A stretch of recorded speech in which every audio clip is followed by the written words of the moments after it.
Hello, I'm Mischievous Marchinacchio, and I own every issue of Amazing Spider-Man, Amazing Fantasy 15, and all of the annuals, which, Dan, they still don't count.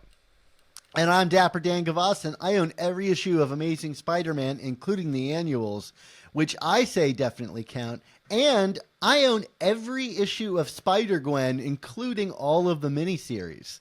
But for me, Amazing Fantasy 15 will always, I mean, maybe not always, I hope not always, but that's purely a hope built on a fantasy because Amazing Fantasy 15 remains a fantasy. That's quite a mouthful, Dan. Thank you, Mark. Welcome to the Amazing Spider Talk, the show where two fans and collectors uncover the strange, fun, and fascinating history of the Spider-Man, Spider-Gwen, Spider-Woman, whatever we're calling her, Ghost Spider comic universe. Thanks for joining us for this special Amazing Friends episode of the Amazing Spider Talk. If you want to swing along with us on our journey through Spidey's past, present, and future, as well as all the other Spider-Verse characters, subscribe to Amazing Spider Talk on your favorite podcast app and leave us a review to help spread the word about our show. Yeah, this podcast exists because of the support of our Patreon members. If you want to receive early episodes, exclusive artwork, and keep our podcast going, go to amazingspidertalk.com and consider joining our Patreon. Now, Mark, I normally say keep our small podcast going, but this week we had a surprise. Our podcast was brought up on a British game show called The Chase and was included in one of the questions. And that blew my mind. So the show is making international splashes, and you never know where it's going to quite pop up. What US state gave its name to a D-Day landing beach? Alan. Omaha, Utah. Amazing Spider Talk is a podcast about which superhero? Ken. Spider-Man. Correct. Mark, what was your response to seeing this clip? I mean, obviously we are just international superstars, Dan. So Sex icons, I would say. It comes with the territory. I mean, Yeah. we could talk about our sexiness another time. Hey, it's just another part of this very weird yet wonderful journey we've been on these past almost 11 years now, Dan. The internet is a weird, weird place. So keeping the weirdness alive, Mark, what are we doing on this episode? Well, today on the show, we are fortunate to be joined by writer Melissa Flores, who is the writer of the Spider-Gwen Smash miniseries, and she is also the longtime writer on the Power Rangers TV shows and Boom's Mighty Morphin Power Rangers comic. Dan and I have been praising this new Spider-Gwen series in our Substack, amazingspider.substack.com, for quite some time now, and I thought it'd be great to reach out and talk to Melissa about working on the character of Spider-Gwen in a limited fashion, including the upcoming giant-size Spider-Gwen issue, which is going to drop in early March. Dan, there were some nature related reasons why you couldn't join us on this interview segment. Do you want to talk a little bit about them, or what? I mean, yeah, it impacts our interview itself too. Yeah, well, Melissa also lives in LA, and if anybody's turned on the news this week, they've maybe seen that LA is undergoing, or California is undergoing, the torrential downpour of an atmospheric river, and so we are having buckets and buckets of water, numerous buckets of water being dumped on us. And things are flooding. I know, like, just driving my son to daycare the other day, because I'm still working this week. I was afraid that my car was going to quickly become useless as a car and more useful as a boat. So, my wife had to leave town a little bit early this week because she was flying out of town and she didn't want to get stranded on the West Coast. So I got, I would say, stuck with Daddy, dude. But that's not true. Fortunate enough to spend more time with my son. And that meant I could not join you on this scheduled interview. But I'm sure it's going to be an absolute blast, and that you upheld your end of the deal quite well. Do you want to tell us a little bit about the interview? Oh, sure. Well, just kind of dovetailing with the atmospheric river, or whatever you called it. Obviously, Melissa, who's based out on the West Coast, there may be some rain in the background of her conversation. And look, like, it wouldn't be a Spider-Gwen interview, or creator interview, if you will, if there weren't some technical issues for our editors to overcome. So sorry, Rick, but kind of brought me back, at least in terms of the sound, to our initial interview with Jason Latour and Robbie Rodriguez back when Edge of Spider-Verse #2 came out in 2014, or 2015, excuse me, and for the most part, I think you had to edit out a dog barking, numerous F-bombs, just a lot of weird atmospheric flooding of sound, if you will. So there you go. And on that note of Edge of Spider-Verse 2, I think the reason we were so keen to talk to Melissa, for a number of reasons, is that I feel like this miniseries is Spider-Gwen Smash, particularly, of all the Spider-Gwen miniseries and runs that have happened after Latour and Rodriguez's book closed. To me, this is the closest that this title has gotten back to the spirit of what made it special, and I think that's worth noting, especially as Spider-Gwen becomes a larger force in pop culture and maybe gets more homogenized, that somewhere we can still see what made the character initially so appealing to audiences. And so that's what made me excited about hearing more from her. Awesome. Well, Dan, on that note, we should hear from her. So let's take it to that stormy night very recently, and hear our interview with Melissa Flores. Well, now let's meet one of our amazing spider friends, the kind of guy I go to other friends who recommend. Find out about the things they created. You'll love them so much that you wish you dated. But you're just friends, they're an amazing friend. A friend, a friend, a friend, they're an amazing friend. We are being joined here by Melissa Flores, who is a writer and producer and is currently writing the Spider-Gwen Smash miniseries.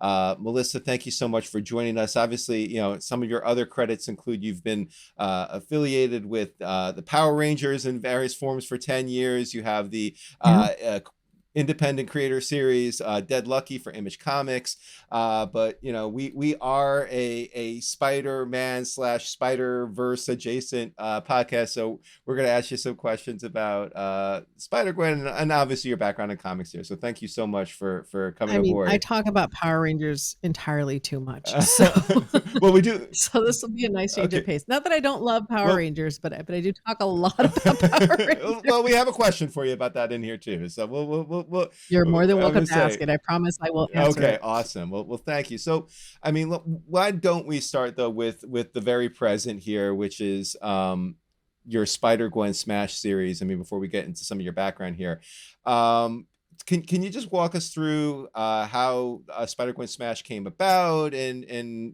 just how you got attached to this series here?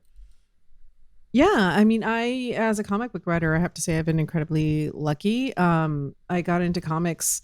I've loved comics since, believe it or not, the Injustice video game that came out.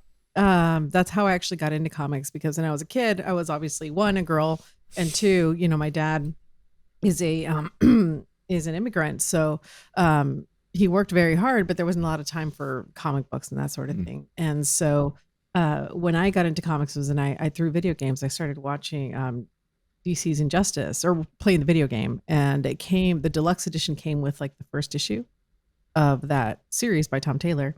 And then this is gonna be a very long way around the question. No worries, asking, but I promise I'll get there.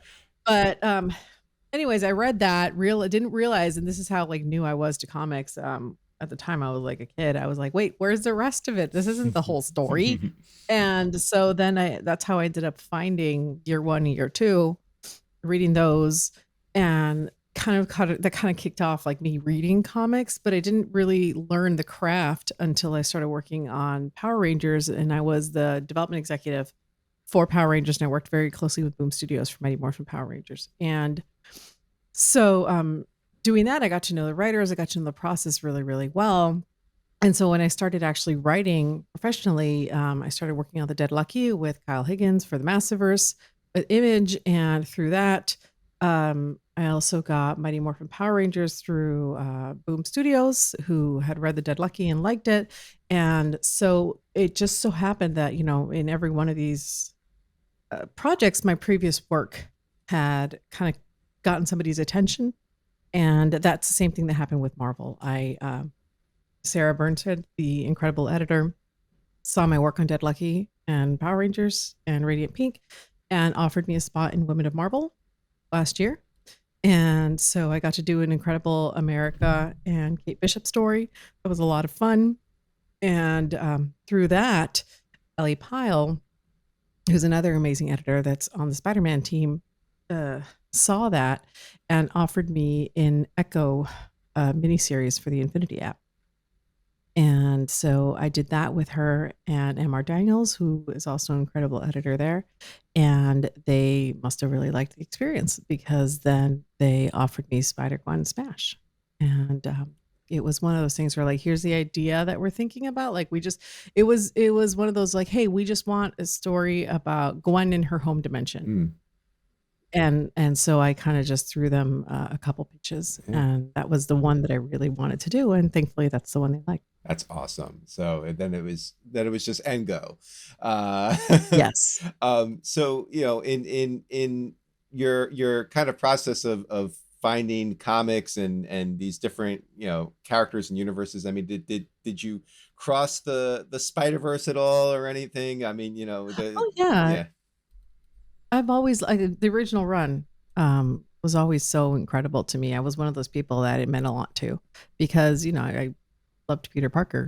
When I was a kid, I was always so desperate for any kind of representation that I felt I could cling on to when it came to superheroes, because I was an introvert, still am very much an introvert. I was kind of a socially awkward kind of little kid. I lived in books and movies and video games and television series. Like, those were the worlds where I felt like I understood people and people understood me. And for me, especially, to see, there was something really special about Gwen Stacy. It was hard to explain, like, the story and how she came about. It wasn't Peter's story, it was its own story, but it was still a spider person. And at the time, it just felt very new, it just felt very different, in that she was meant to be her own character living in her own world. It wasn't meant to be just to jump off of Peter's story. Like, it was her own story. And it felt different enough, I think, and special enough for me, that I really connected with it, especially this. And I think you see it a lot in the movie Into the Spider-Verse, but, like, I think there's a reason why a lot of LGBTQ people, myself included, glom onto Spider-Gwen, because this whole idea, and superheroes in general, the whole idea of secret identities and not being able to be who you truly are, and people not understanding you or hating you just for who you are. It's a very, with her, you see a lot of those themes. And being somebody who's, Latina, female, of queer, there's a lot of otherness to me. And I got very used to finding little things and characters that I was like, that I could relate to. And because at the time, and even now, like, it's hard to find a Latina queer superhero. Like, there's a lot of boxes for me to check if I want somebody that's like me. So, yeah, for sure. And so I think Gwen just came at a very special time. And I think it's the same for a lot of people. Even now, when I go into my comic book store, there's a little girl who gets so excited to see me because she's a huge Spider-Gwen fan. And so I sign every book. Every time it comes out, it's there waiting for me for me to sign. And she was actually there waiting for me to talk to me. It was really sweet. Oh, that's awesome. Before we started recording, you had mentioned how much you love to talk about Power Rangers. So I did want to throw a question at you this way. Yeah. Just in terms of working within kind of the these franchises, these established IPs, and now that you're working for Marvel, I'm curious how your work with Power Rangers has kind of informed some of the work you're doing for Marvel in terms of working with these established characters that have, legacies, fan bases, probably crazy people who ask you 900 million granular questions about it. So how has that kind of worked into what you've been doing for Marvel here? I respect lore quite a bit. I always have. And I think I came from a really unique situation because I was the lore master of Power Rangers. And so for years, that was my job. I would read these books and be like, nope, that's not actually accurate. That can't happen this way because this happened that way. And it was a lot of pressure because even I would get it wrong. That's 20 years of Power Rangers and a lot of seasons to keep in your head. And even now I'm writing the books and I feel like I get it wrong sometimes. But it made me respect the fans. I remember there was one Comic-Con where they were brainstorming, the marketing team was brainstorming different things to do. And one of them was like, Melissa, what if we did like a trivia contest? It's you against a fan. I'm like, nope, they'll win. They'll win every time. Like, it's not even a fair contest. They will know and I won't. And it's not because I don't love the brand, but they live and breathe it. Like, it's something that we look at and think about every single day. And for me, it's a job. Like, I love Power Rangers. I have so much Power Ranger stuff. I have I've got a Finster sitting here on my desk. Like, I love it, but I had to disconnect from it at the end of the day because otherwise I would be living my job. And so it's a different kind of experience. And so when I started writing Power Rangers, I came with the kind of same mentality. You have the same producer mentality. And so I think it gives me kind of a different experience because I've been on the other side where I've had to give the ridiculous note, where I've had to give the note that makes no sense to a writer, that just comes off very silly. And there's a reason we're giving it, but I understand, like, as you're a writer and you're getting this note, you're like, really? So I take those much easier, I think. Yeah. And I'm much more open to that kind of collaboration. Not that other writers aren't, but so when I got, but I know what I'm talking about when it comes to Power Rangers. And so when I first started getting these Marvel titles, I loved Marvel, but I'm freely admit there's like 40 something titles there's no way I can keep up with everything that's going on. And so every time I get a character, even if I feel like I know the character, I will read so much. Like, even just for that 8-page Women in Marvel story with America and Kate, I read like 200 and something pages of books. Just so I knew exactly where they were and what was going on, because I really want to try and inform the story and push it forward if I can. And so the same thing kind of happened with Gwen, because she's got a lot of miniseries that came before me, and so I really want to respect. I want to respect the people that love these characters.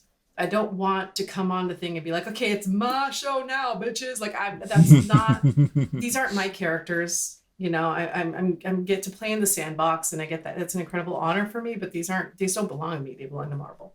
And in a sense, they also belong to the fans. Like, I just get the incredible honor of giving them a new adventure to go through. But I am really careful. I'm going to tell my story, and I'm going to tell it as well as I can tell it, but I'm not out there trying to piss anybody off. I want to do the best story I can, and the best story that I'm capable of doing. But I very much like to play by the rules. That doesn't mean I don't try and break them every once in a while, or try to, insert my own ideas about the character, but I respect what a fan, because I remember what it's like for me as a Power Ranger fan. If you do something and I don't agree with it, I get mad. And everybody's going to have a different opinion. You're never going to please everybody 100% of the time. God knows I know that.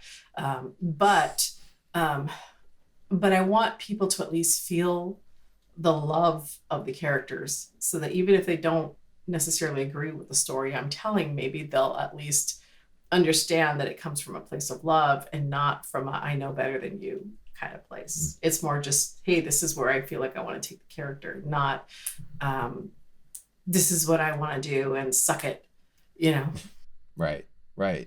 So then how does that experience for you as a creator contrast with working on The Dead Lucky, which is a, creator-owned independent series. I mean, like, is that just like a whole different kind of liberation, or how do you approach that, I guess? Yes and no. In a way, it's harder for a creator owned because you're creating your own world. There's nothing to go back to and look at. I'm very lucky that Kyle Higgins is story consultant on Dead Lucky.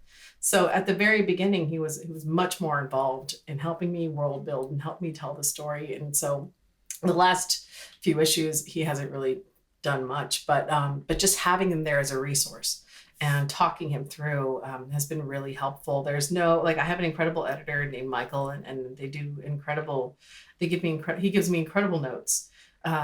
But it's, there's no license. I am the licensor, right? There's no licensor telling me, this isn't right. We want to do it this way. Like, I am that person. And that is both, incredibly freeing and incredibly terrifying because, I like having roles.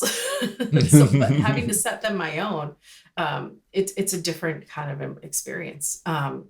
But I honestly love them both. I love working with licensors and telling their stories in really fun ways. I'm doing another one for Oni Press right now, called the Nacelleverse with Nacelle. We're bringing back RoboForce and Biker Mice from Mars and a bunch of other stuff. And so it's always fun to look at these characters and reimagine them in a way that still feel like who they are, but are told in a slightly different way. And The Dead Lucky, once we got into our groove, I think it's a really beautiful series. But it was definitely a different experience. And I'm working on some other creator-owned stuff, and it's harder for me, for sure. But I do as much as I can. I just try to pretend that that it all existed before, even if I'm making it all up. Yeah.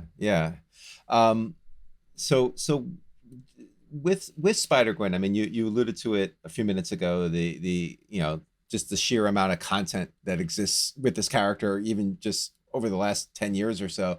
But what I've always found kind of unique to Spider-Woman Gwen Stacy is just that, especially for like the first, I don't know, like 5 or 6 years, it felt like, a lot of the character was associated with just a very small number of creators, specifically Jason Latour, Robbie Rodriguez.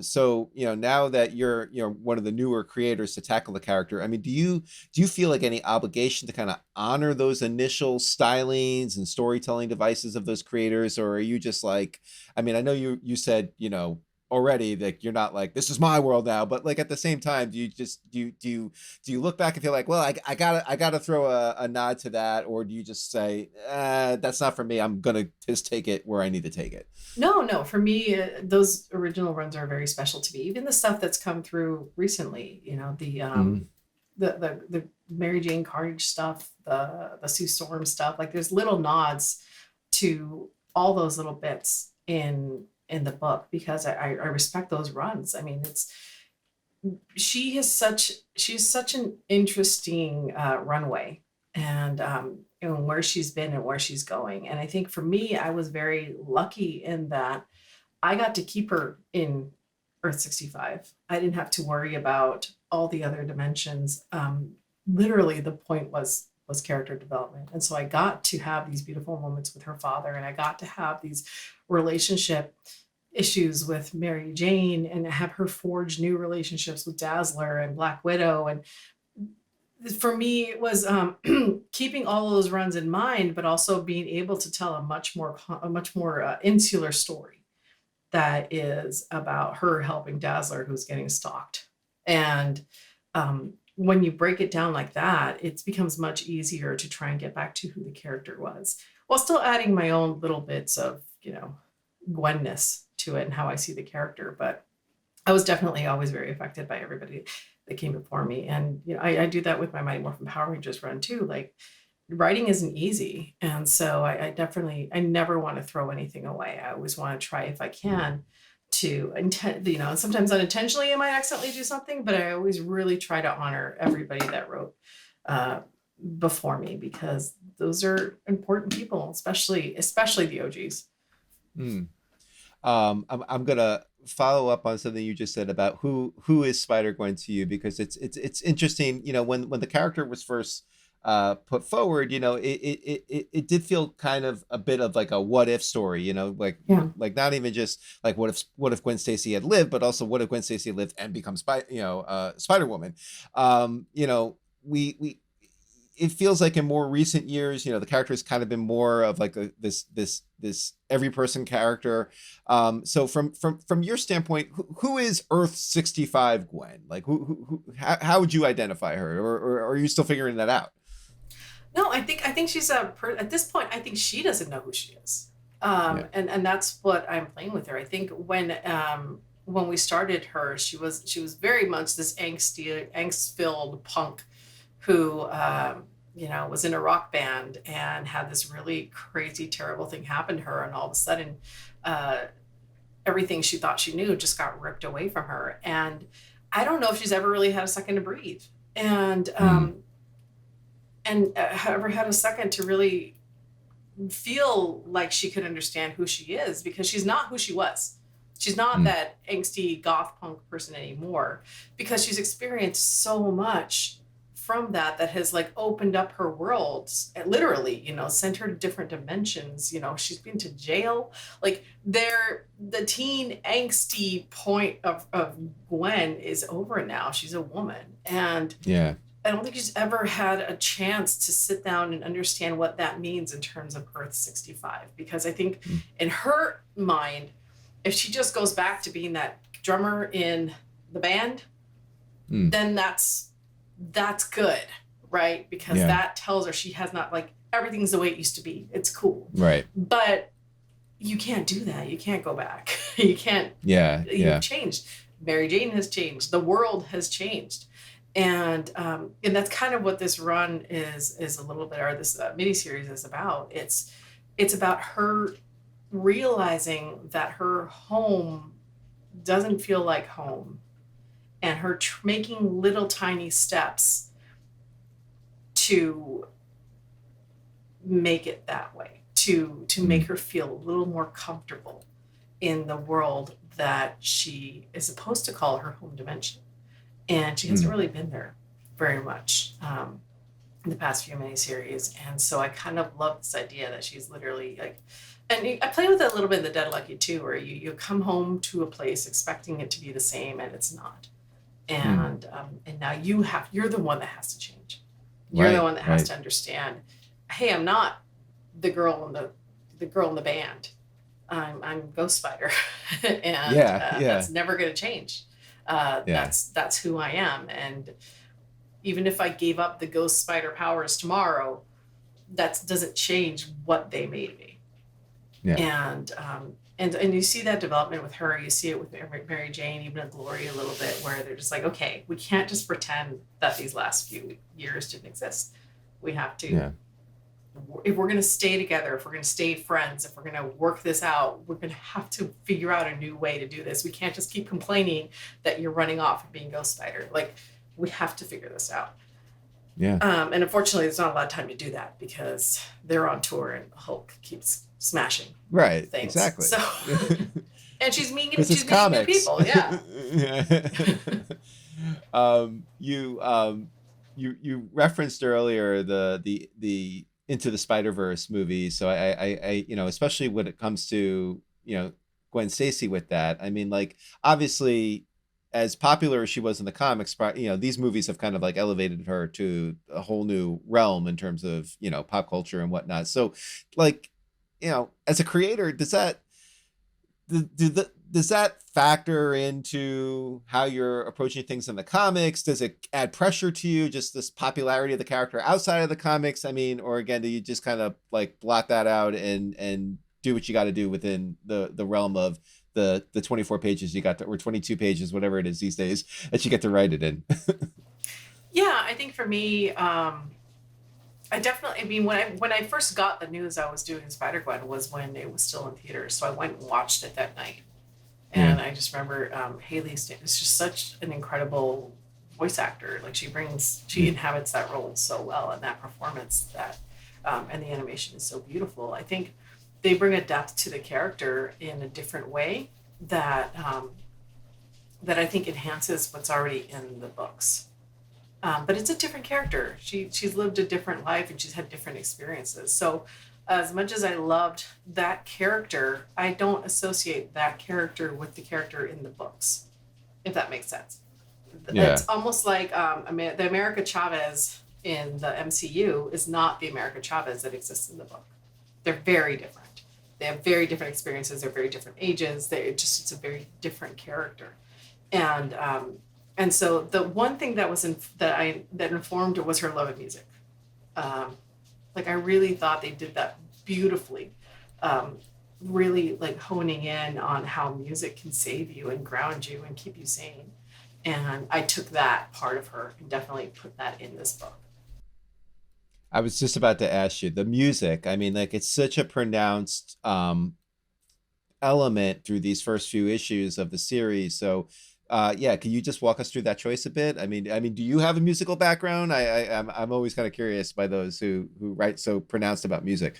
Yeah, I mean, I used to sing. I don't sing anymore. I lost my voice, I think, which is, if you don't, it's an instrument. If you don't practice it, you don't use it. And I used to have quite a bit of a range, and I used to play guitar, and there was a lot, like music was a huge part of my life. And it was a choice not to dive deeper into it than I did.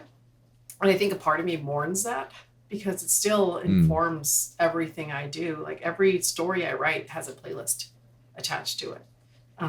Every time I get a new project, I put together a playlist. And that's what I listen to when I write, just to get my head in the right space for whatever story I'm creating. And so for her, I feel like that really allowed me to relate to the character because beats and like the drummer, it's the soul of the song, right? It's what keeps everything else moving on time, on beat. And if you have a rocky drummer and they're not good at what they do, the whole band isn't stable. And right now she's an amazing drummer, but she's not a good drummer for the band, right? If that makes sense, because they can't count on her. There was even that one scene where it was like, we'll just do a sound check without the drums. Like, it's like, okay, sure. Yeah, exactly. And so, and that's where I kind of connected with it. And I got to do some lyrics. I'm not saying I'm like an amazing lyricist or anything, but the lyrics very much play into what's happening in every story. And so I had a lot of fun with that. And I think I got to express my love of music through Gwen. And it was one of the things I feel like really connected me to her. And Dazzler too.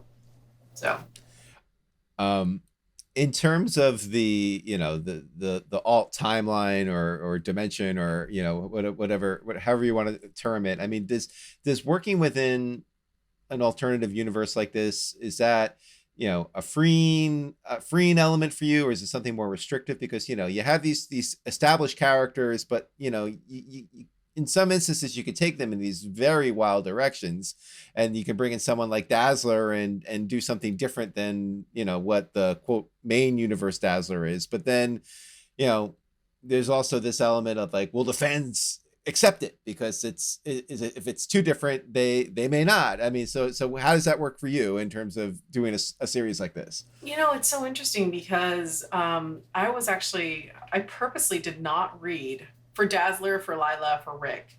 I did not read stuff, recent stuff, because I remembered the characters, I remember who they were, but I was told, and I was reading, people like these alt versions, they want them to feel different.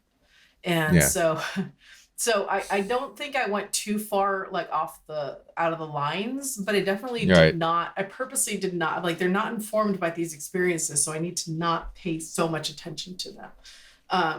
But I remember even just like reading the initial like feedback. I did really try to avoid feedback because I know like sometimes it's a double-edged sword. But I remember one of being like, they're not too different. I'm like, damn it. I was trying so hard. But I think that that's one of the freedoms of Earth 65. I think people look forward to these different versions. And actually they don't get mad if they're too different. They get mad if they're too similar. Because I think they like having that alt versions. And that was something that I was pushed gently by my editors too, where they're like, hey, you can do more, you can change things differently. I think I finally started to get the hang of it, honestly, with Orlando Octavius and the giant-sized Spider-Gwen. I really love him, and so. But yeah, those new characters. It was nice because, like I said, I read everything for every character. So like, God help me if I ever get an Avengers script, I'll like die.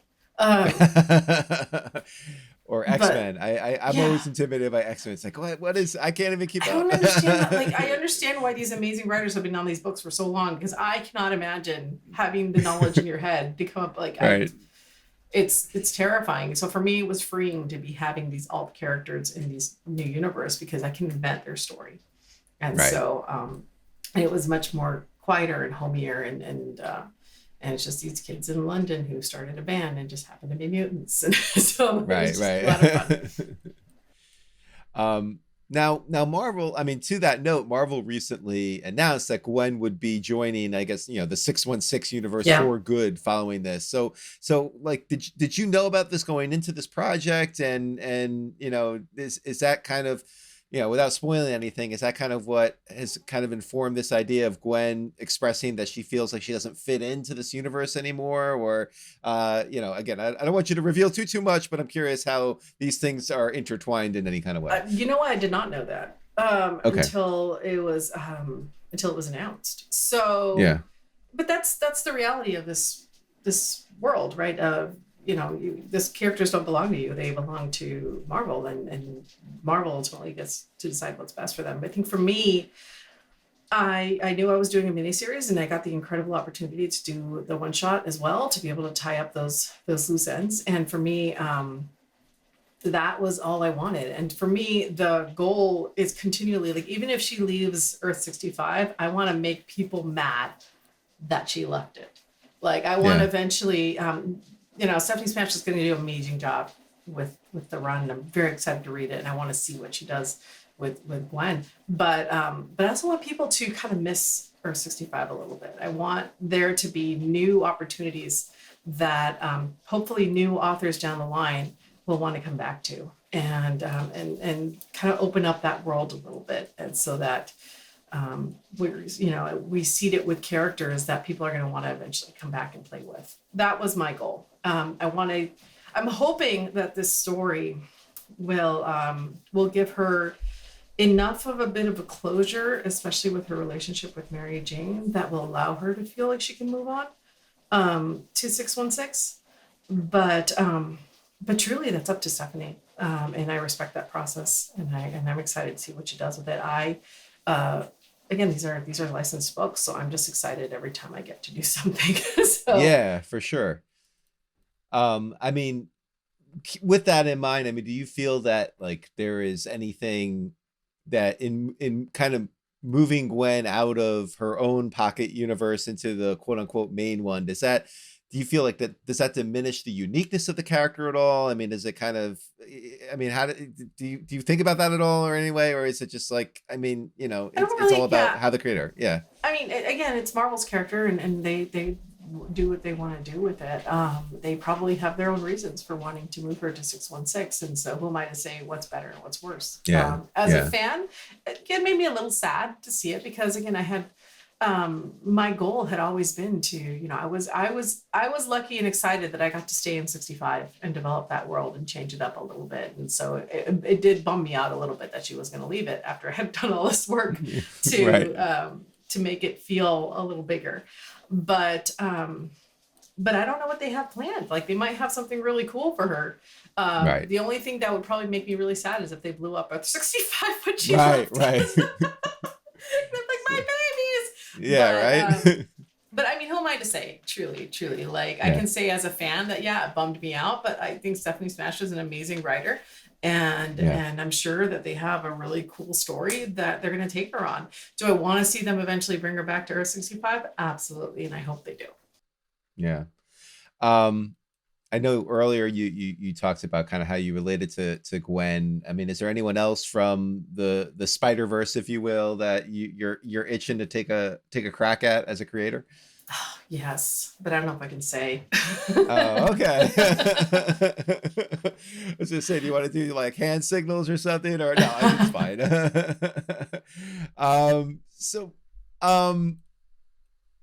we ask this question or a variation of this question to everyone who comes on our show. So this is your turn to be put on the spot, if you will. So, how does it feel for you to be one of the small number of creators to tell stories with the Spider-Verse and its characters? It's an incredible honor. I never thought I'd be here.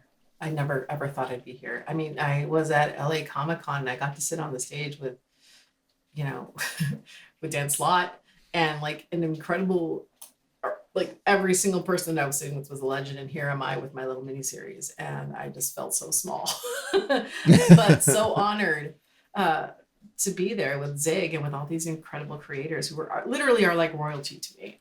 And and I don't take that responsibility lightly. I don't.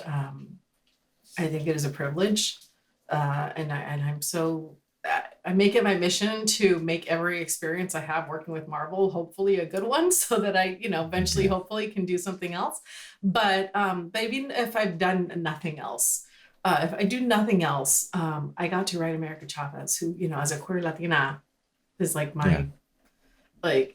It's a bucket list, and I remember when I was doing that, I'm like the only other person that I could think of beyond her and Kate Bishop that I would die if I never got to write this character was Gwen Stacy, and I got to write Gwen Stacy. So if I did nothing else, and knock on wood that's not the case, if I do nothing else with Marvel, I will be happy and honored that I got to do these, and I just hope that that the readers enjoy the run or enjoy the miniseries, because I really did. Like I just finished doing lettering notes for issue 4, and I got a little worked up because it was so special to me, like to be able to do a print run for Marvel like that. Never thought it would happen, and so I'm ecstatic to be able to have done it. I'm greedy. I want more, but that doesn't mean that I wouldn't be happy with what I've done. Awesome. But before we let you go, I just want to give you an opportunity. Is there any projects or social media or anything you want to plug? Where can people find you or not find you if you don't want to be found? But what's the best way to get in touch with you or see what you're working on? Yeah, I'm on Twitter or X. I keep forgetting it's X now. I'm on Instagram and Twitter, Misty_Flores. More active on Twitter, less active on Instagram, but I've just been busy, but you can always find me there. I am currently working on Mighty Morphin Power Rangers. We have an event called The Darkest Hour, and it's the 30th anniversary run. It's a year-long event. It has been giving me so many gray hairs, but it's an incredible anniversary event that I'm really enjoying. And I'm also working on The Dead Lucky, which has had issue 11 just released. Issue 12 will be coming up soon. And again, it's my creator owned. It's Massiverse, which is an entirely new superhero universe that I'm really excited to be a part of. There's actually a humble bundle going on where you can get all like 15 trades for like $25 if you want to check out something new. We say it's superheroes with today's problems. And my character, the Dead Lucky, is a war veteran with PTSD who comes home to San Francisco and has to deal with the fact that her home has been privatized. And it's a lot of fun. And then I also am working with Oni Press on the Nacelleverse, which is by Brian Bulk-Weiss. Who's an incredible producer. He's doing RoboForce, Packer Mice from Mars, a bunch of different amazing IPs that were great back in the 90s and 80s and still are, but he's bringing them back and reinventing them in a way, and I get to do that for the comics as well. So that's what I can talk about. But but I'm really excited about all those. Every single one of them is different and unique in their own way. And obviously, giant size Spider-Gwen is going to come up after Smash finishes, and we get to basically pick up where we left off in the miniseries and kind of put a button on that story in a really fun, exciting way with some new characters and a lot of action. Awesome. Well, Melissa, thank you so much for taking the time out. You know, we Dan and I have both really been enjoying Spider-Gwen Smash. We're really looking forward to seeing how it wraps up and seeing the giant size and seeing what you do for Marvel and elsewhere next. So, you know, thank you so much for just, you know, answering these questions and being such a great guest. No, I appreciate you. Thank you for having me.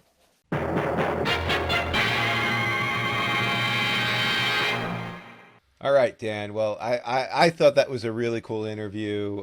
You know, I feel the way that Melissa identified with Gwen as a character and kind of like her feeling of not belonging currently in this universe. I mean, you know, not only is it kind of central to this miniseries right now, but I think it kind of speaks to larger themes with this character and you know, perhaps as you know it's something that, you know, being written by a woman now is like, you know, I think feels a little more genuine and sincere in how it's being presented than maybe previous iterations of the character. So I thought that was really, really a cool way to look at it. So I really appreciated her bringing that up.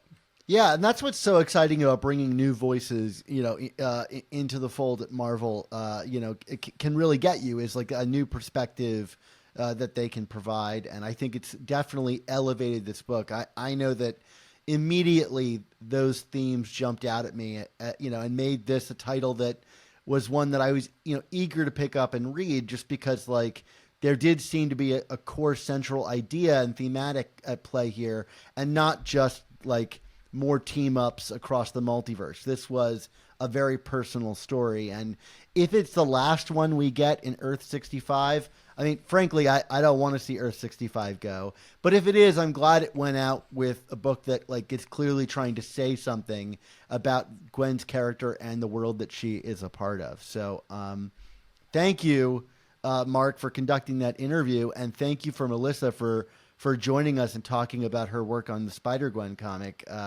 If you're not picking it up, go check out Spider-Gwen Smash. As of this recording, there's 2 issues out.